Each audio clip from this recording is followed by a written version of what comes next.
वसुदेवसुतं देवं कंसचाणूरमर्दनम्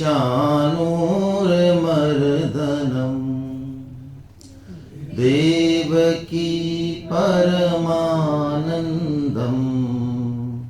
कृष्णं वन्दे जगत्। आप सभी वैष्णव जनों के चरणों में दंडवत प्रणाम। हरे कृष्णा। आइए अब हम, बड़ा प्यारा अध्याय है, दैवासुर संपद विभाग योग। दैव और आसुर। दैव का नाम मतलब परमात्मा, सत, अच्छा। हमारे अंदर जो सद्भाव है ना, सद्गुण है, ये सारी जो संपत्ति होती है ना, इसको बोलते हैं दैवी संपत्ति। ये परमात्मा का रूप है, परमात्मा से मिलाने वाली है। और एक संपत्ति और होती है, उसका नाम क्या है? आसुरी संपत्ति। आसुरी यानी असुर संपत्ति। असुर, असुर का नाम सुना है? कैसे होते हैं? सींगों वाले, काले काले, वो पुराने टाइप के असुर हुआ करते थे। आजकल के असुर बढ़िया कोट पैंट में रहते हैं, ऊंचे ऊंचे पदों पर रहते हैं, उनको पहचानना बड़ा मुश्किल है। पहले के असुरों को तो टक्कर कर दो, आप मार दो, ये पता है ये असुर है। तो इसलिए भगवान ने कहा कि भैया ये आसुरी वृत्ति कहाँ कहाँ छिपी रहती है हमारे अंदर। जैसा कि वो बोले, कहाँ गए वो धृतराष्ट्र भाई साहब? तो उस आसुरी संपत्ति को हम पहचान सकें, किसके भीतर? पड़ोसी के भीतर, अपने अंदर हम पहचान सकें, इसके लिए भगवान अब एट लेंथ, बड़े विस्तार में आसुरी संपत्ति का वर्णन करते हैं। वो क्यों? दो चीजें हैं। अभी भगवान ने एक बहुत बड़ा रहस्योद्घाटन किया, बहुत बड़ा। क्या किया? उन्होंने कहा कि तू केवल और केवल मेरा ही अंश है। भाई, हम धीरूभाई अंबानी के मैनेजर हैं, ऐसा हम कहते रहें, और धीरूभाई अंबानी कहे ना, ऑथराइज करें ना इसको, तो इसकी कोई वैल्यू है? अरे वैल्यू है क्या? आप आनंद में मैं जाऊं मार्केट में और मैं कहूँ मैं धीरू भाई का मैनेजर हूं, मुझे 20 लाख चाहिए, दे दोगे आप? मरे नहीं दो आप। और ये धीरू भाई अंबानी आनंद आए और वो कह देंगे भाई ये जो मिस्टर हैं ये मेरे मैनेजर हैं, आई एम सोली रेस्पॉन्सिबल, ठीक है, इनको आप दे दोगे? उसके बाद दे देंगे, दे देंगे। तो हम तो कहते रहे, हे प्रभु हम तेरे, हम तेरे, हम तेरे, हम केवल आपके। भगवान छुट्टी खींच जाए, बोले ही ना, तो कोई मतलब है इस बात का? नहीं। भगवान ने खुद ने घोषणा कर दी कि तू केवल और केवल मेरा है। 99.99% काम भगवान ने कर दिया। हमको तो सिर्फ उनकी हाँ में हाँ मिलानी है बस, कि हे नाथ हम तेरे, बस काम हो गया, इतने से ही। तो अब भगवान ने घोषणा कर दी कि तू मेरा है। तो हम अपने को देखते हैं और भगवान को देखते हैं, तो दोनों में बड़ा डिफरेंस लगता है। भगवान के जो गुण हैं, जो दिव्यता है, जो रूप है, उनका जो जन्म कर्म है, और एक हमारा हाल है। जैसे कोई सुअर जो है कीचड़ में लिपटा हुआ है, मतलब हमारे अंदर काम, क्रोध, लोभ, ईर्ष्या, मद, ये सब बीमारियां अटे पड़े हैं हम इन कीचड़ों से। तो देखते हैं अपनी तरफ तो ऐसा लगता नहीं है कि हम भगवान के ही अंश हैं। तो भगवान ने इस पजल को सॉल्व करने के लिए ये एक बहुत बढ़िया बात बताई कि अर्जुन तू है तो मेरा ही अंश, 24 कैरेट गोल्ड है तू, लेकिन तूने क्या किया है, ऊपर से कचरा जो है जमा कर लिया है इधर उधर से। तो तू सोना बनने की कोशिश मत कर, डायमंड बनने। तू डायमंड तो है ही, तू कर क्या? तू पहचान, इस कचरे को हटा जरा इधर उधर से। जैसे ये कचरा हटेगा तो तू एकदम से अंदर से, तू तो 24 कैरेट गोल्ड है ही। ये गीता की एक ऐसी विलक्षण बात है जो बड़े से बड़े मोटिवेशनल स्पीकर से भी बहुत ऊंची बात है, चाहे कितना बड़ा स्पीकर हो। आप सुने मोटिवेशनल स्पीकर, वो आपको इन चीजों को, सद्गुणों को, सद्व्यवहार को लाने की बात करते हैं। गीता बहुत स्पष्ट रूप से कहती है यदि हमने सद्गुण को लाए तो वो लाए हुए चिपके हुए हैं, वो रहेंगे नहीं। लेकिन गीता कुछ और कहती है। क्या कहती है वो एक कहानी से हम समझें। एक बार एक सिंह शावक, सिंह का बच्चा, आपकी किताब में भी है ये कहानी, शेर का बच्चा, वो बचपन में अपने झुंड से बिछुड़ जाता है और भेड़ियों के झुंड में मिल जाता है, गिदड़ों के भिड़ों के जो भेड़ जो भी हैं। अब वो उनके साथ ही खेलता है, करता है, बच्चा है ना, उनके साथ ही पला बड़ा होता है, बढ़ रहा है आराम से। एक दिन उस भेड़ के झुंड पे वो शेर कोई अटैक करता है, तो शेर जैसे अटैक करता है तो भेड़ें तो भाग जाती हैं, और वो जो शेर का बच्चा है वो एकदम से है मी मी मी मी मी मी आता है। तो वो शेर को, अरे तू तो शेर है। उसने कहा नहीं भाई साहब, हम तो भेड़ है। अरे कि तू शेर है, शेर मेरी तरह शेर है तू। उन्होंने कहा नहीं भाई साहब, हम तो भेड़ है, हमें छोड़ दो प्लीज, हमें जाने दो आप। तो वो उसका कान पकड़ के ले जाता है, सरोवर पे ले जाता है, देख शकल देख तेरी। वो देखता है, मेरी तरफ देख, भाई गजब, वही उसके बाल बाल, और वो कहता है वाह। फिर वो कहता है दहाड़ता है वो शेर, दहाड़ तू। अरे फिर वो मिमी आता है कि भाई साहब हमारे अंदर ऐसी दहाड़ नहीं है। अरे कि तू दहाड़ सकता है, दहाड़। तो जब वो कोशिश करता है तो वो जो दहाड़ता है तो जंगल थर्रा जाता है। बस ऐसे ही वो भगवत तत्व, वो भगवान का दम, वो ऐश्वर्य, वो सब हमारे अंदर है। वो दाढ़ी मूछ, वो गर्जना कहीं से लानी नहीं है हमें, वो है ही हमारे अंदर।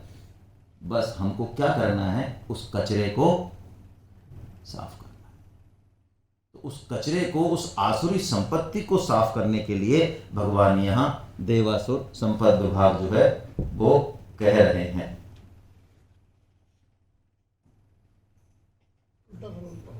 इधर चलिए, तो भगवान ने यहाँ पे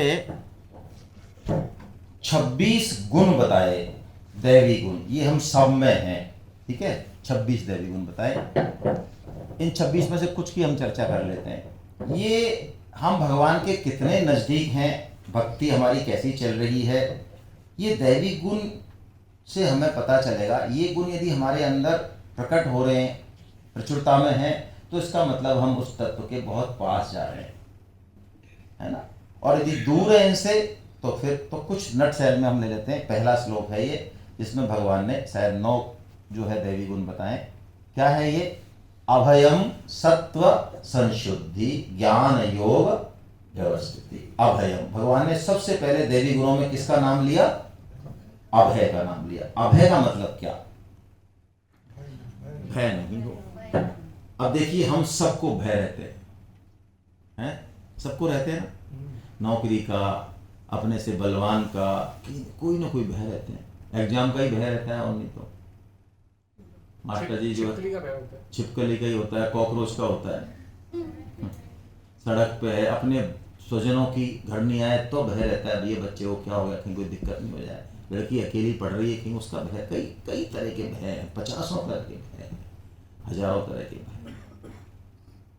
और बड़े मजे की बात है कि इन सब भयों की रामबाण दवा एक ही है, कि जैसे जैसे हम भगवान की तरफ चलेंगे, हमारे अंदर एक निर्भयता आएगी। आप ये मत समझना कि सामने 1000 की भीड़ है तब नहीं आएगी ना, वो निर्भय व्यक्ति के सामने कुछ भी हो, फिर वो निर्भय ही रहेगा। मौत का भी वो आलिंगन करता है, मृत्यु से अच्छे अच्छे थर्राते हैं, लेकिन साधक मृत्यु के समय उसका भाव कैसा है, इससे पता चलता है कि उसने जीवन भर किया क्या। कबीर जी उस मृत्यु रूपी प्रेमिका के लिए अपनी बाहें फैलाते हैं, बुलाते हैं उसे बड़े प्रेम से, जैसे कोई प्रेमी अपनी प्रेमिका का इंतजार करता है ना।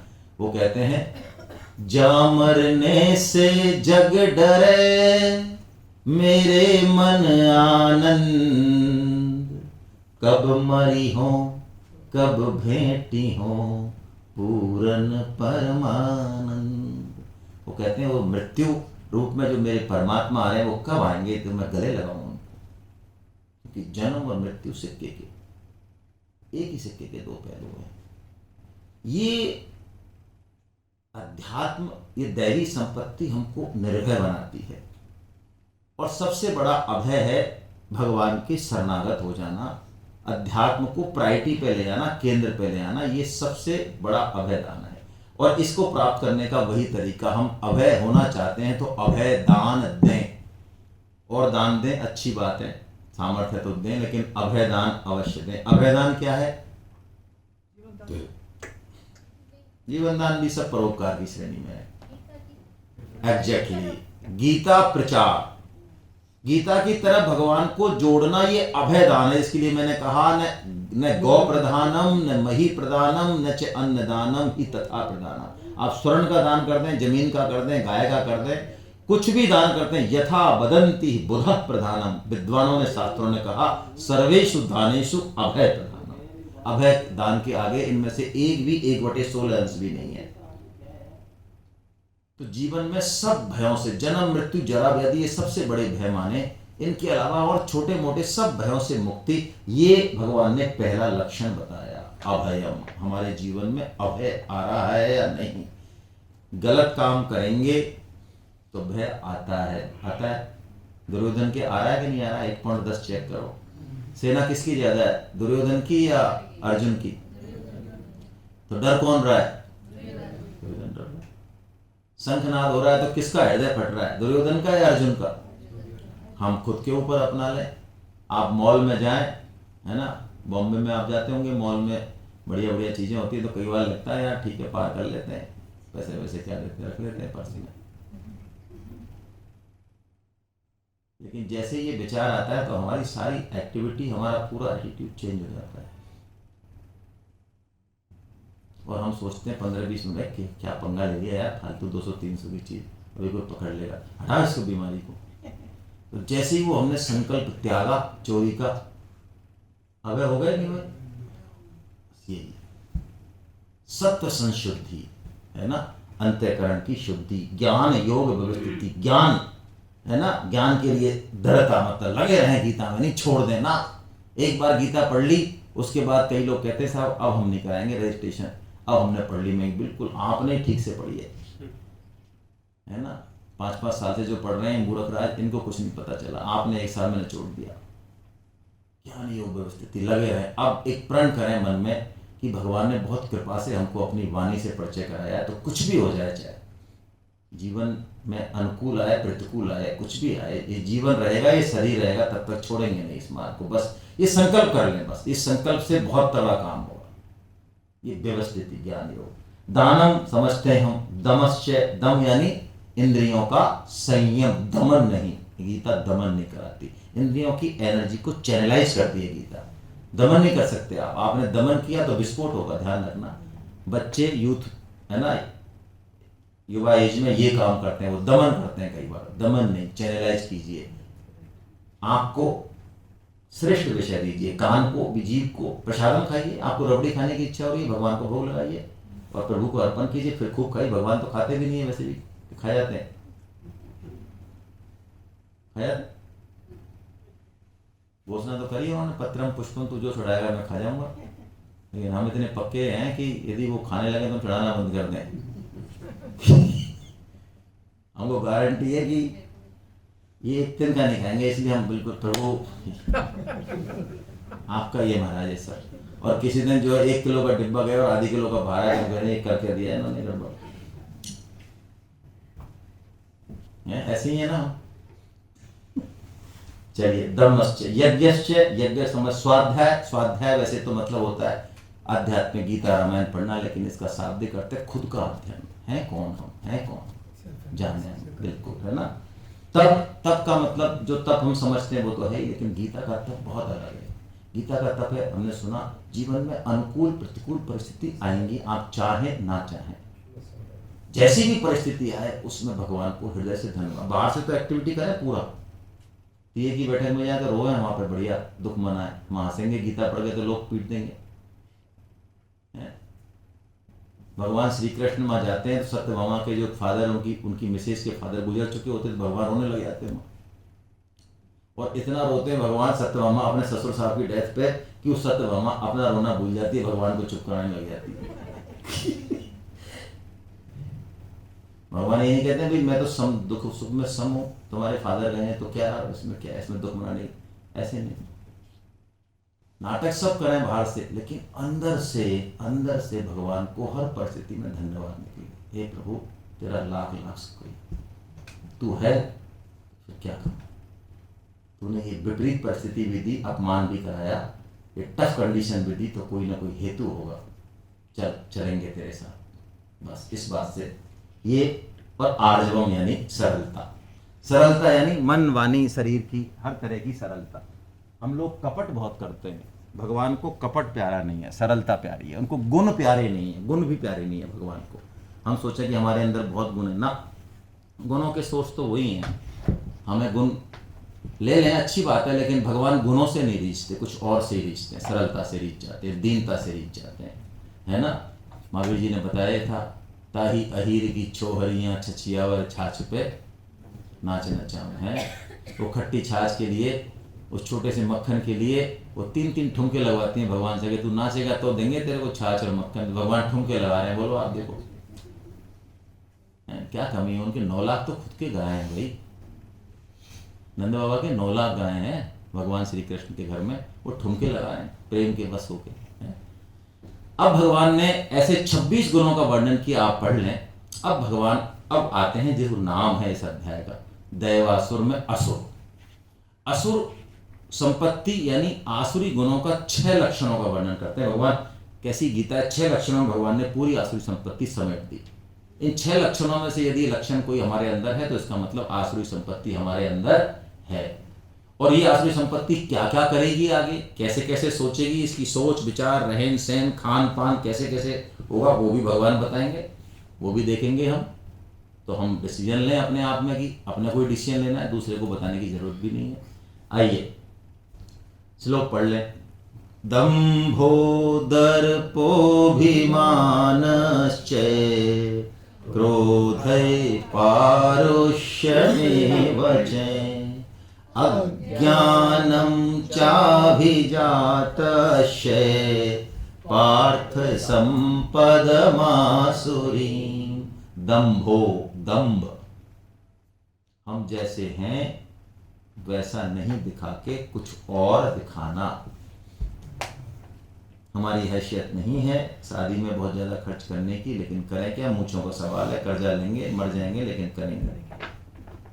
हम सिगरेट नहीं पीते लेकिन क्या करें साहब, ये कैबिनेट मिनिस्टर हमारे सेक्रेटरी साहब बैठे हैं, ये पी रहे हैं और कहते हैं सिगरेट, इससे तो खून में दौरा अच्छा रहता है। तुम नहीं पीते? नहीं सर पी लेते हैं, हम भी पी लेते हैं।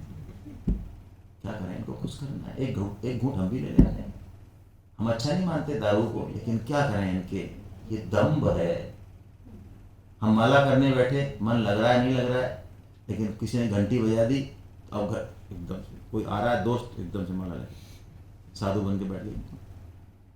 ये दिखाना कि हमारे जैसा कोई, ये दम्भ है। जैसे हैं उससे कुछ अलग अपने को, ये दम्भ हमारे जीवन में बहुत बढ़ गया है अभी। ये जो हम परेशान है ना, पैसा तो सबके पास है लेकिन फिर भी परेशान है हम सब, खर्चा बहुत है। इस खर्चे का मूल कारण जो है उसके पीछे दम्भ है। चेक करें अपने आप को।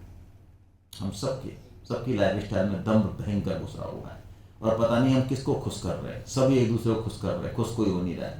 ये दम्भ। दर्प क्या है? दर्प और अभिमान ये दोनों मिलती जुलती सी टर्म है ना, लेकिन थोड़ा फर्क है इसमें।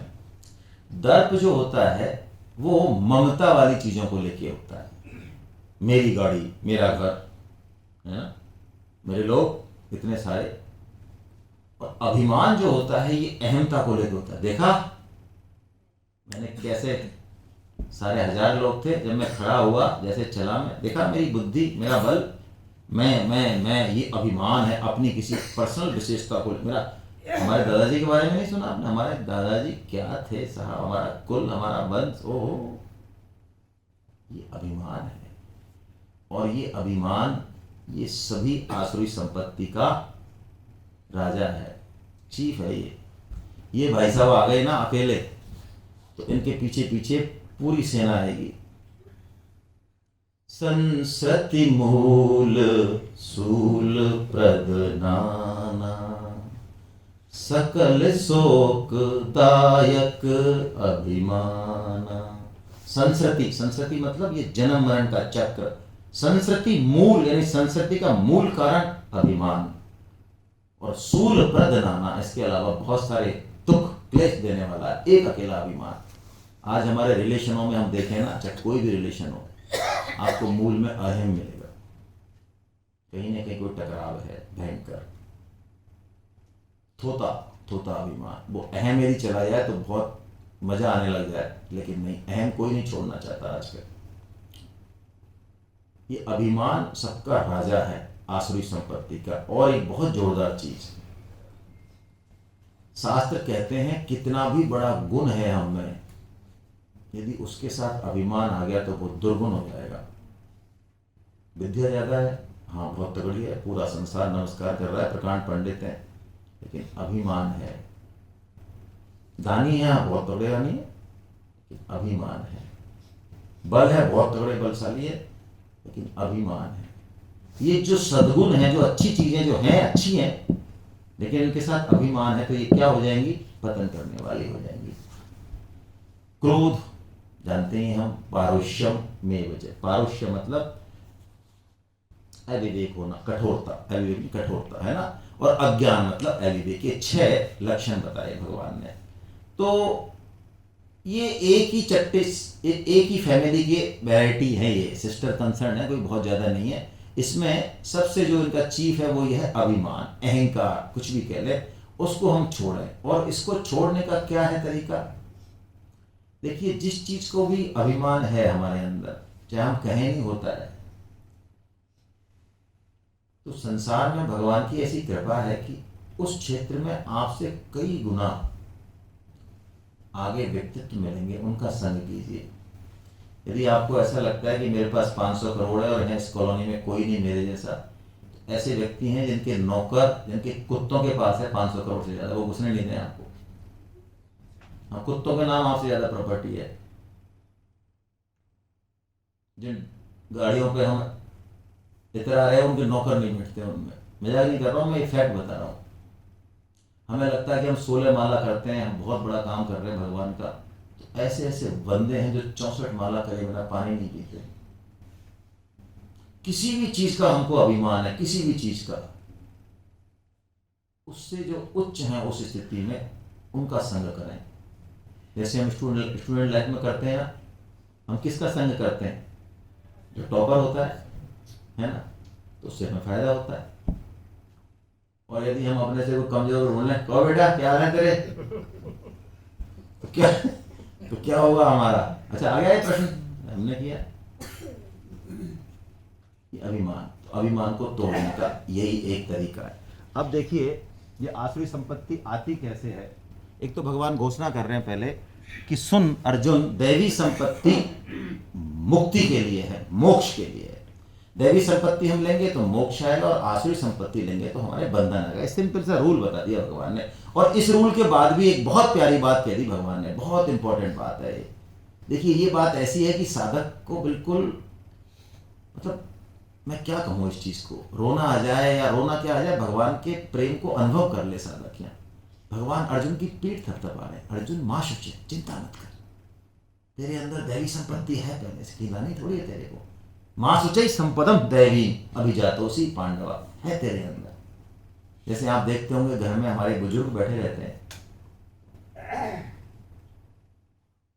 फिजिकल कैपेसिटी कुछ नहीं है हमारे अंदर। हमारे पास कोई परिवार में विपदा आई, कोई कंफ्यूजन क्रिएट हुआ, तो वो दादा या दादी बुलाते भी, क्या हुआ बेटे? अरे ऐसा, हाँ तो ठीक है, ऐसा करो, उससे मिलो, ऐसा करो, जा कुछ नहीं होगा, जा पीठ थपथपा रहे बस इतने। मैं तो ऐसा, हमें लगता है कि अरे बस जाना कहीं नहीं, उनको साथ नहीं जाना, कुछ नहीं करना, लेकिन हमें लगता है हाँ है, पहाड़ जैसा कोई है हमारे पीछे। बस ऐसे ही भगवान मानो पीठ थपथपा रहे, अरे तू चिंता क्यों करता है अर्जुन, मां सोचा तेरे अंदर दैवी संपत्ति है। ऐसा प्रेम भरा उपालंब है भगवान का, बहुत प्यारा। अब वो गया क्या? चलो कोई बात नहीं। तो इसके बाद भगवान आसुरी संपत्ति का वर्णन करते हैं डिटेल में, है ना, इसके नेक्स्ट 6वें श्लोक से। उसमें सबसे पहले भगवान आसुरी संपत्ति की एंट्री बताते हैं कि हमारी लाइफ में आसुरी संपत्ति आती कहां से है, एंटर कहां से होती है। इसको हमको पकड़ना जरूरी है भाई। प्रवृत्तिं च निवृत्तिं च, प्रवृत्ति मतलब हमको क्या करना चाहिए, निवृत्ति मतलब हमको क्या नहीं करना चाहिए, क्या हमको खाना चाहिए, क्या हमको नहीं खाना चाहिए, किनके साथ हमको रहना चाहिए, किनके साथ नहीं रहना चाहिए। ऐसे भगवान प्रवृत्ति निवृत्ति को खोल के समझाते हैं कि ऐसे एंटर करती है ये आसुरी संपत्ति। देखिए, यदि आप रात को 11-12 बजे तक सोशल मीडिया पर एक्टिव रहते हैं, उटपटांग चीज़ें देखते हैं, व्हाट्सअप वीर की उपाधि है आपकी, तो आपको क्या लगता है सोते ही भगवान श्री कृष्ण मुरली बजाते हुए प्रकट हो जाएंगे? यदि कचरा लेके सोएंगे तो कचरा ही आएगा दिमाग में, सपने में। इसलिए स्टूडेंट्स के लिए तो मैं कहता हूँ, चेक करें अपने आप को। हम सब के लिए स्टूडेंट, तो क्या हम सब स्टूडेंट्स ही हैं? हम कौन से बड़े हो गए? बड़े हो जाते तो बात ही क्या थी। तो 4 चीज़ें ध्यान रखें लाइफ में। ये फार्मूला है गीता का, ABCD। ये ABCD फार्मूला अपना है। A for association of devotee, अपना संग चेक करें कि हम कैसे लोगों, हमारे सर्किल में हैं कौन से लोग। ठीक है, अभी बुरे हैं, कोई खास बात नहीं, लड़ने की जरूरत किसी से नहीं, उपेक्षा। अभी हमको क्या करना, उनकी तरफ ध्यान नहीं देना, अच्छे लोगों का संग करना। जैसे ही ऐसा आप करना चालू करेंगे, कुछ समय बाद आपको पता नहीं चलेगा कि वो कहाँ गया सर्किल। बुरे लोगों का संग करेंगे। भागवतम में एक श्लोक है, जो स्त्री लंपट हैं, जो इस तरह के लोग हैं जो काम भोग में उलझे हुए हैं, काम भोग करना उतना पतनकारी नहीं है जितना ऐसे लोगों का संग करना।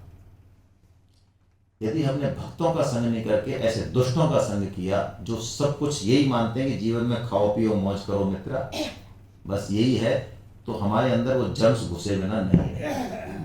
इसलिए first A association of devotees, B book reading. कोई ना कोई ग्रंथ का सहारा लें भाई। सनातन धर्म में जमने हैं, हिंदू धर्म में क्या इंटेलेक्चुअल्स कहलाते हैं। मंडी हिलती, गीता पढ़िए ना, रामायण पढ़िए ना, श्रीमद् भागवतम, ये क्या होता है? अरे किसी ग्रंथ को ले, 2-2000 पन्नों की किताबें कई सल्टा दी हमने, एक ग्रंथ लें, 6 महीने में पूरा करें, साल में करें, आश्रय तो लें उसका, खुद से पढ़ें एक बार, छोड़ो यूट्यूब। मानस को उठाइए, अरे अंदर से प्रेम प्रकट हो जाएगा, आपको पता चलेगा। हाँ, बुक रीडिंग कीजिए, कोई ना कोई, चाहे 5 मिनट पढ़िए आप, चाहे, वो आपको आश्रय देगा, सफलता देगा। C चैंटिंग कीजिए, जैसा कि कहा शशि गुप्ता जी ने। ये जो माला जप है ना, इसको आप ऐसे मत समझना कि ये कोई अकर्मण्यों का, आलसियों का, बहुत बड़ी गलतफहमी में आप। जब कर्म की महत्ता होती है दिमाग में, बुद्धि में, तो माला वाला नहीं होती। ये नाम जप आपको हर बीमारी से बचाएगा। जितनी भी बीमारी है ना, सबसे, एक जैसे कॉलगेट का कौन सा विज्ञापन आता है, वो सुरक्षा चक्र। यदि आप भगवान नाम की माला करते हैं, हम माला लाए नहीं शायद इस बार, महावीर जी आपके पास है क्या अभी? मुझे बताइए तो, हम लाए नहीं, लेकिन बता तो दें। देखिए, कलयुग में भगवान के नाम की माला का प्रावधान है ना। ऐसी ये, इसको माला झोली बोलते हैं। ये माता है तो माता को हम क्या है, बिना झोली के नहीं रखते हैं, है ना, नग्न नहीं रखते हैं। और ये माला होती है गौमुखी। इसमें ये जो है ना, ये तो फूंदना है, फूंदना जो इससे बना, और इसके ऊपर एक जो है, इसको सुमेरु बोलते हैं। और ये दाने हैं 1 2 3 ऐसे, ये 108 तक हैं दाने, 108। तो हमें क्या करना है, इस सुमेरु पे तो हमें ध्यान करना है भगवान का, है ना। जो भी आपके इष्ट है, राम है, श्री कृष्ण है, भगवान श्री जो भी हैं, बस उनको ध्यान करें, उनको समर्पण करें। और जैसे ही इस पे जाएं, हरे कृष्ण कृष्ण कृष्ण हरे हरे, हरे राम राम राम हरे हरे, आगे बढ़ा दें हरे कृष्ण। यदि आपका भगवान श्री राम में इष्ट है तो हरे राम राम राम हरे हरे, हरे कृष्ण कृष्ण कृष्ण, ऐसे चलते जाएं। और जब आप यहाँ आएंगे तो आपको पता लग जाएगा कि मैं आ गया हूँ या आ गई हूँ। तो इसमें बस इतना सा ध्यान रखना, एक तो इस उंगली को टच नहीं करना है माला के, ऐसा मान लें, ये उंगली शॉर्ट सर्किट कर देगा नहीं तो। दूसरा, आप इसको ओवर टोपल नहीं करेंगे, आपको पता लग जाएगा कि मैं आ गई हूँ या आ गया हूँ। तो इसको एंटी क्लॉकवाइज या क्लॉकवाइज, जैसे आपको जचे, टर्न कर दें बस, फिर नेक्स्ट चालू करते हैं। हमको एक माला से स्टार्ट करना चाहिए, है ना, और करनी चाहिए। वैसे 16 माला का है, लेकिन आप 1-2 से ऐसे देखिए, इस माला में ऐसे इस उंगली को बाहर निकाल देते हैं और अंदर इसमें माला पकड़ के और चालू करते हैं। ये जरूर करना चाहिए, है ना। आप सबको एक एक माला अवश्य करनी चाहिए। तुलसी माला आप ले लें, वैसे हम हर बार लाते हैं, हमारे पास खत्म हो गई, हर सेमिनार में हम लाते हैं, लेकिन अगली बार जरूर लाएंगे हम आपको। आनंद में हो चाहे बड़ौदा में हो, इस्कॉन में मिल जाएगी तुलसी माला। वैसे 10-20 रुपये में नहीं मिलेगी, 100 रुपये के आसपास मिलेगी, है ना। कोई नहीं, आप 10 रुपए की ले आए, 10 रुपए की भी अच्छी सुंदर आती है, बस वो लकड़ी की होती है, तो पहले वो कर लें। तो जरूर करें, एक माला अवश्य करें। मैं कह रहा हूं ये कोलगेट का सुरक्षा चक्र है, मान लें आप, कलयुग का धर्म है ये।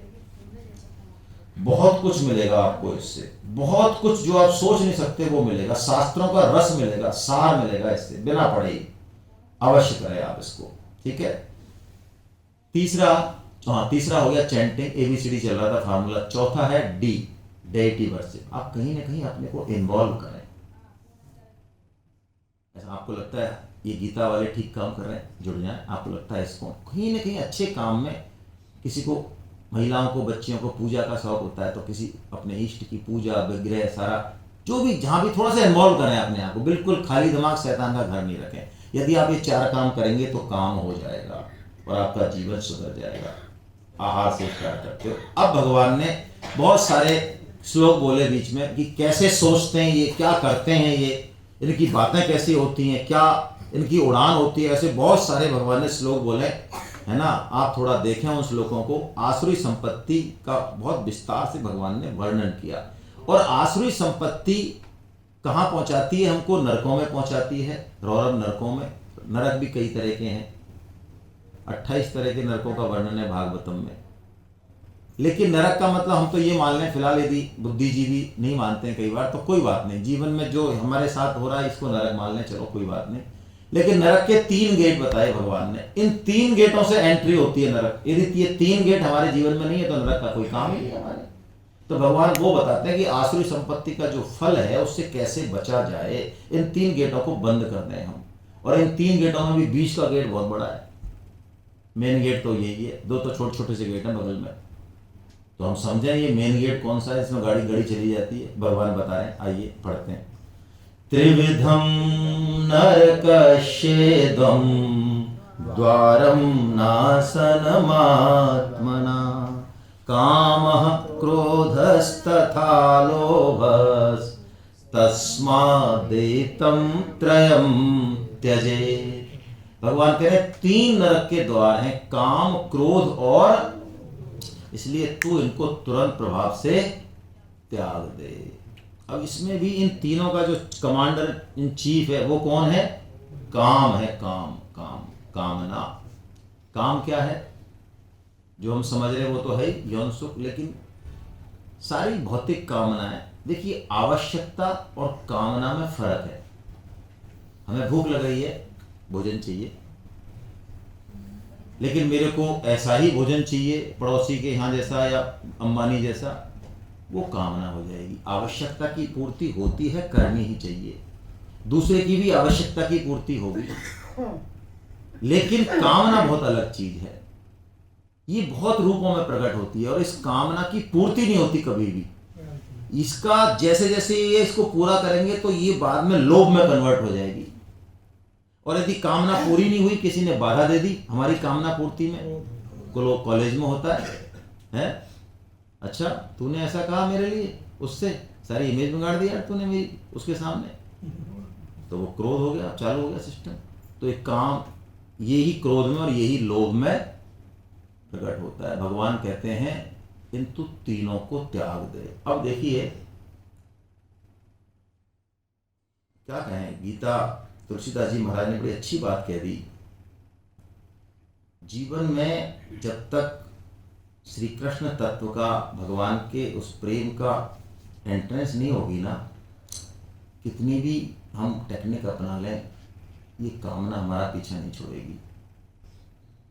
गीता की टेक्निक अलग है। वो काम को भगाने के बजाय कहती है तू काम से लड़ना छोड़, तू इंद्रियों को, मन को काम से भी बढ़िया एक स्वादिष्ट टेस्ट करा दे, कोई और बढ़िया चीज टेस्ट करा दे, फिर ये भूल जाएगा। आपको आगे गीता बताएगी कि जिन चीजों में हम सुख ढूंढते हैं ना बहुत ज्यादा, इनसे भी एक उच्चतर सुख है, उसकी थोड़ी सी यदि हम प्रैक्टिस करें तो जैसे ही उसमें सुख आना चालू हो जाएगा ना, शुरू में नहीं आएगा लेकिन जैसे ही आना चालू हो गया ना, फिर आपका काम, क्रोध वगैरह सब पता नहीं कहाँ चला जाएगा। वैसे आप लड़ते रहेंगे, बड़ी दिक्कत आएगी। मैं उदाहरण देता हूँ आपको। गीता में हो सकता है आनंद आ रहा हो सकता है नहीं आ रहा हो, लेकिन यदि आप माला में हो सकता है आपको आनंद नहीं आए, नींद आए। कई लोग तो नींद की गोली खाने से बचने के लिए मना करते हैं। हम लोग कहते हैं कि साहब लोग पढ़ना नहीं चाहते गीता, तो मैं कि उनसे ये पूछो कि तुमको नींद ढंग से आती कि नहीं, नींद भी नहीं आती, तो मैं कि यार हम 1000 रुपये में नींद दिला देंगे उनको, हम गीता के लेक्चर में खर्राटे भरेगा, वो गारंटी है हमारी। इसी बहाने ले आते उसको यार, जो बेटा बड़े बड़े साइकियाट्रिस्ट नहीं कर पाए वो हम कर देंगे इलाज उसका।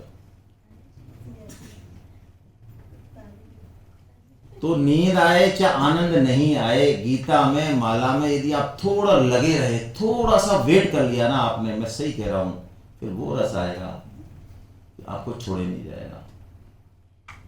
कई लोग गीता की क्लास नहीं होती है तो कई तो कहते हैं कि ठीक है बढ़िया, चलो आज नहीं है तो ठीक है हम घूमेंगे फिरेंगे। कई ऐसे भी होते हैं जो कहते हैं सर आज क्लास नहीं है क्या, अरे इतनी देर से इंतजार कर रहे थे। इसका मतलब है अब आपको उच्चतर रस मिलने लग गया, बस अब गड़बड़ नहीं होगी, अब हो गया मामला। तो इसको तुलसीदास जी ने कहा, राम भजन बिनु मिटहि की कामा, थल विहीन तरु कबहु की जामा, बिनु संतोष न काम न साही, काम अछत सुख सपने नाही। गजब की बात बोली है तुलसीदास जी महाराज ने, 2 चौपाइयों में ऐसा दर्शन दिया अद्भुत। वो कहते हैं जब तक कामना खत्म नहीं होगी ये भौतिक कामना, तब तक हमको सुख नहीं मिल सकता जीवन में। और कामना खत्म कैसे होगी, वो कहते हैं बिना राम के भजन के कामना। अरे भाई तुम हवा में पेड़ लगाना चाह रहे हो, पेड़ तो जमीन में लगेगा भाई। तो राम भजन यानी लगें, भगवान के काम में लगें, गीता के प्रचार में लगें और भगवान के कहने से इनको त्याग दें। अब भगवान ने एक बात कही, अंतिम बात इस अध्याय की, बड़ी प्यारी बात, बहुत प्यारी बात। देखिए भगवान ने गीता को शास्त्र बताया और गीता में भी 15वें अध्याय को शास्त्र बताया। और भगवान ने इससे पहले एक श्लोक बोला, हाँ यही बोल दिया, ये शास्त्र विषम उत्सर्जय वर्तते काम कारते। भगवान कह रहे हैं मैंने जो बात कही, शास्त्रों ने जो बात कही, उसकी कोई उल्लंघन करता है, अवहेलना करता है अपनी बुद्धि के दम पे या जो भी है, तो भगवान का स्पष्ट कहना है ना तो उसको सिद्धि मिलेगी, ना उसको सुख मिलेगा, ना उसको परम गति मिलेगी। देखिए मनमाना आचरण करेगा। देखो वर्तते काम कारता, काम कारत मतलब अपने मन के अनुसार आचरण। जैसे यूथ बैठा है तो चलो मैं उदाहरण दे देता हूं, यही वाला लिव इन रिलेशनशिप। लॉजिक बहुत तगड़ा लॉजिक है, जबरदस्त सर। हम कंपैटिबिलिटी 5-6 महीने पहले देखेंगे कैसा स्वभाव है, कैसी आदतें, आखिर जिंदगी बितानी है सर।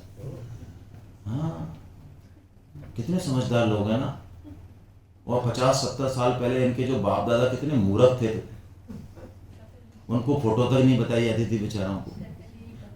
तो मैं तो ये पूछता हूँ, मेरा प्रश्न ये नहीं कि गलत है कि सही है, तो तुम बाद में बात कर लेंगे क्लास के बाद। मैं तो प्रश्न मेरा ये है, मुझे हंसी आती है कि इन मूर्खों के समझदार संतान कहाँ से पैदा हो गई।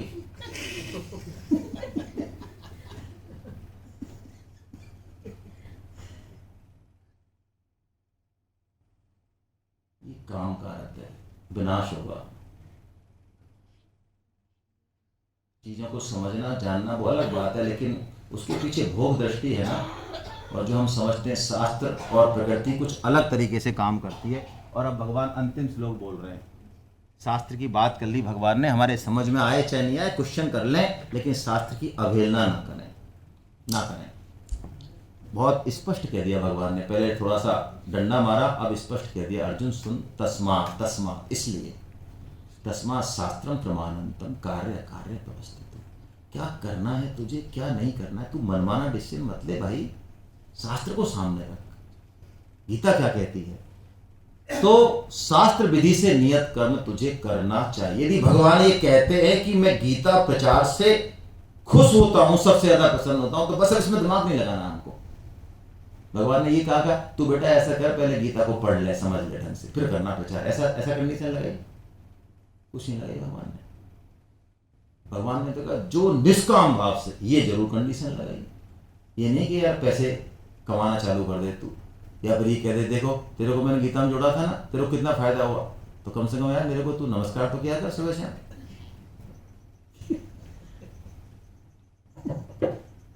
यदि ऐसा भाव हो गया तो फिर सब गुड़ गोबर हो जाएगा मामला। निष्काम भाव से, बल्कि हम उनके ऋणी रहे हैं। क्यों ऋणी रहे भाई? अरे हमारे कहने से वो जुड़े तो उनका कमीशन किसके पास आ रहा है? हमारे पास आ रहा है। आप सबका कमीशन बढ़ाया जी ले जा रहे हैं, और इनके पास जो कमीशन इकट्ठा होना है ना, मैं आपको सही कह रहा हूँ, वो बहुत सैकड़ों यज्ञ तपों से जो शुद्धि नहीं होती ना, वो इस अकेले कमीशन से होगी। कमाना चाहिए कमीशन, हमको भगवान ने ऑर्डर दिया है, शास्त्र की आज्ञा है, तो बिना दिमाग लगाए भगवान का काम करें। हरे कृष्णा। कोई प्रश्न हो तो हम कर लें, नहीं तो मैं 17वें अध्याय के लिए, चाय अभी हो गई, आ गई या आनी है? अच्छा आ गई है फिर तो। हाँ यादव साहब कह रहे कुछ जी। गीता के कई सार कहीं पढ़े थे मैंने, पॉइंट लिस्ट लिखी हुई थी, उसमें ये भी था कि जो हो रहा है वो अच्छा है, जो होगा वो अच्छा होगा। इसके बारे में प्रकाश डालिए। देखिए गीता के सार जो व्हाट्सएप पे घूमते रहते हैं ना, कुछ बातें ठीक हैं, अधिकांश बातें जो जिसने सार बनाया है ना, उसने गीता नहीं पढ़ी है।